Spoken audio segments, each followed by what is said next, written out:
Hey there, I'm Mark, in affiliation with Spectrum Pulse, and it's a Gunna album bomb week that I'm largely going to ignore, and it's Billboard Breakdown. I don't remember. But for real, this is the least interesting way this week could have worked out. Maybe it's my fault for getting invested in the possibility that maybe, just maybe, Jid might be able to cross over with a couple of songs, especially as God Does Like Ugly is so front-loaded with bangers, but instead we got Gunna, and not even a Gunna running on folks hoping he could beat the odds or with the benefit of low expectations. At least it's big enough to wind up in album bomb territory. I will take whatever feeble wins I can get with that, especially as the tedium does not go away when we take a look at our top 10. And look at that, Ordinary by Alex Warren went right back up to number 1 because it's so comfortably dominant on the radio and sales that all it needed to do was close the streaming margin, which was exactly what happened. It looks like this fall will be busy enough with plenty of songs to seriously challenge it, but in the meantime, Golden from K-Pop Demon Hunters fell back to number 2. The radio looks to be finally moving on it to give it some energy beyond streaming dominance and great sales, but again, it needs to win on the margins here. And it was enough to hold back What I Want by Morgan Wallen featuring Tate McRae at number 3, which actually saw a bit of a boost on streaming to make up for the fact that the radio growth is just nowhere near where it should be for this sort of obvious crossover hit. Come on! And that places it in danger of getting overtaken by another K-pop Demon Hunter song, Your Idol, up to number 4. Because again, the streaming for it is just that great. Hell, it was enough to leapfrog over Love Me Not by Raven Lenae at number 5, which is really trying to be that radio sleeper, but might have actually hit its peak this week. It's only going to continue to gain traction if songs above it start fading, which should be very possible. But it was enough to get over Daisies by Justin Bieber at number 6, which has the radio push and solid streaming, but it's probably not going to get much higher because Justin Bieber would rather push Yukon or First Place instead, down to having music videos for both of them. I swear, for every Bieber fan that's complaining, he's been his own worst enemy in this album rollout. Anyway, because none of us have any luck whatsoever, Lose Control by Teddy Swims actually gained to number 7, because while it is losing in various categories, it's not losing fast enough on aggregate to see position losses, so there's been nothing strong enough to break past it, especially when Just In Case by Morgan Wallen fell down to number 8 because radio was done with it and it's only barely scraping by on the streaming margins. Now that's not going to save a bar song Tipsy by Shabuzi, and it's going to make a serious run at number 9. It's losing consistently. The gains here are only really positional, but what probably aren't are those for Soda Pop, also from K-Pop Demon Hunters at number 10. Again, predominantly off of streaming because the music industry has lost whatever feeble dignity it has, and it's currently letting multiple songs from a Netflix anime/cartoon original dominate the top 10 for multiple weeks. In the middle of the goddamn summer. Come on! And here's where I somehow get even more annoyed, because you want to talk about losers and dropouts? We had 3 tracks that are probably going to miss the year-end list position because they didn't get a stronger push, and they're all good. Twilight Zone by Ariana Grande, Whim Whammy by Pluto and YK Nice. Okay, that one's not exactly strong, but I'll still kind of take it. But also Bloodline by Alex Warren and Jelly Roll. That song is great. And the losers list just makes me depressed, so let's start off with the 3 off the debut that should all be getting more of a push. Napoleon by Suicide Boys at 95, Don't Mind If I Do by Riley Green and Ella Langley at 85, and The Subway by Chappell Roan falling out of the top 10 to 16.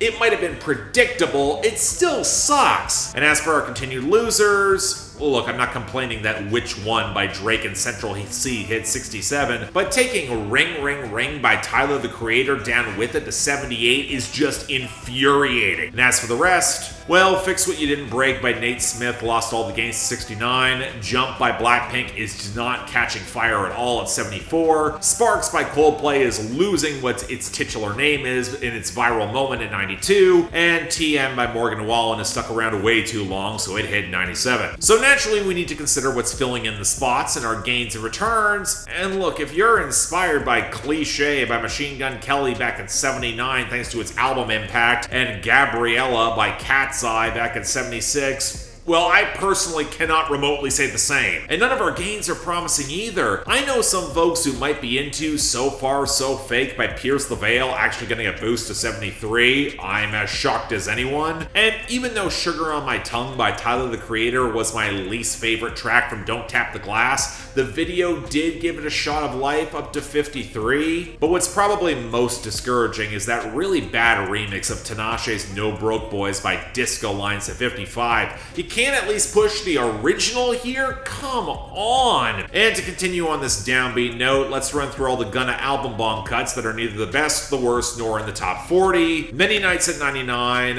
WGFT with Burna Boy at 97. Burna Boy effectively saves the song. Let That Sink In at 80. All My Purest with Offset at 72. Sakpase at 70. Forever Be Mine with Wizkid at 68, which actually had some really nice strings to redeem anything actually being said on the song. And Just Say Dad at 46. I was tempted to talk about that one, at least it had a halfway decent hook, but again, not saying much. Anyway, this makes our list of new arrivals way easier to swallow. Number 89, GP by Gunna.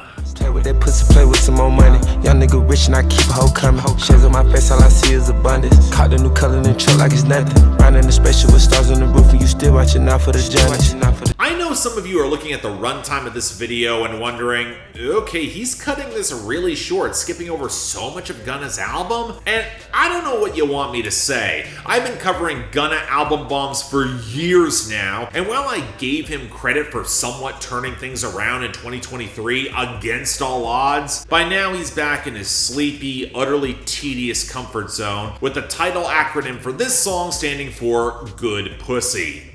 Do I even have to elaborate? And what's utterly infuriating is how all of it is treated. A wispy piano line, stock trap percussion, Gunna sounds like he's half asleep on the hook, with this weird slushy tone lurking around the mix, and the same stock tricking that requires him to spend so much money to get women and brand names, where he still winds up putting both of them on his tab, as if they are utterly disposable, just like this song, which is running barely over 90 seconds. That might as well be the tagline for the entire Gunna album. Disposable product that can't even have the good grace to be memorable. You know, what you'd hope would be the case with the subject matter here, that's normally very memorable. And yeah, this is the worst song that I've heard. You can skip this and the album it's on, you're not gonna miss anything. Next, number 86, Lost by Bailey Zimmerman featuring Kid LAROI. That was meant for two. Where do I go from here? 'Cause I've never been lost till I lost you. Okay, I might have been the only person anticipating that new bloated Bailey Zimmerman album. After listening to it, yeah, I'm not reviewing it. Country influenced by the tedious third-rate dregs of post-grunge, it gives Bailey Zimmerman an identity, but not one that tends to be worth revisiting much. I don't go back to 3 Days Grace that often. A lot of the initial intensity and spark is just gone. Well, so might as well grab the obvious pop crossover with Kid LAROI for even more brang snarl, and you know what, at least he brings some up-tempo groove riding off the choppy acoustics and the steady, if underpowered drums, which by the time the fizzy double time kicks in for the guitar solo, I can at least appreciate a hook that's trying to have a little bit more momentum, if not actual grit or muscle. And I'm also not sure it's the best fit for the lyrics. Post-breakup stewing more in confusion than anger or sadness, especially as Zimmerman seems to be dissociating on the first verse, and Kid LAROI is just baffled by it all, especially given how he got close to her family and her friends. It's an odd case where the pop texture kind of makes sense for the underlying confusion and emotion, but also sucks a lot of power out of the song, and given how sharp both of their voices can be, that may have been a misstep. Still, I think the hook's good, and I don't hate the execution. Let's call it decent, I guess. Number 81, Bowery by Zach Bryan featuring Kings of Leon. I make it burn bright as I hear the day.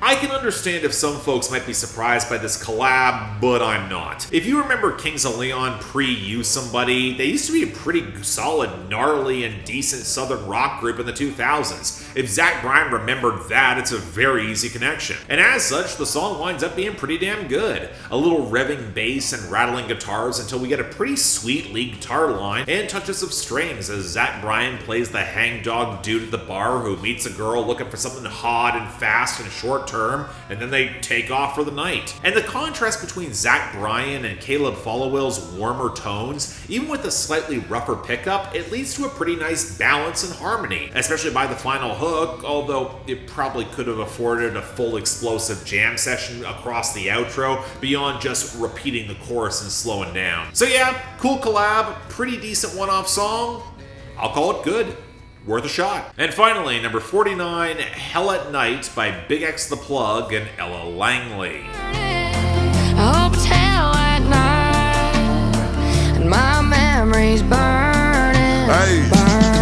Alright, I'll say it. I'm at least intrigued by that upcoming BigXThaPlug country collab album. It feels like a genuine crossover attempt. All the Way with Bailey Zimmerman was legit really good, and even if he kind of underwhelmed me seeing him live at Osheaga this year, pairing him with Ella Langley shows that he's more tapped into rising talent in Nashville than he might get credit. So I actually did have some expectations for this, and I hate to say it, but I'm not really sure it works. Don't get me wrong, I actually think the sentiment here is potent. I like a post-breakup song that's just vindictive venom, hoping everything goes wrong for the ex. Kind of like I Hope by Gabby Barrett, but I prefer that there's actually two sides to the simmering malaise and bitterness, where for every petty thing that BigXThaPlug wishes, Ella Langley not just gets the last word, but her lines are targeted to dig a little deeper, feel a bit more personal. But there are two things that feel kind of off with this. The first being that many of the things BigXThaPlug wishes for are just small annoyances, which can add up, but probably need a little bit more flair in his delivery to have more impact. And the other issue,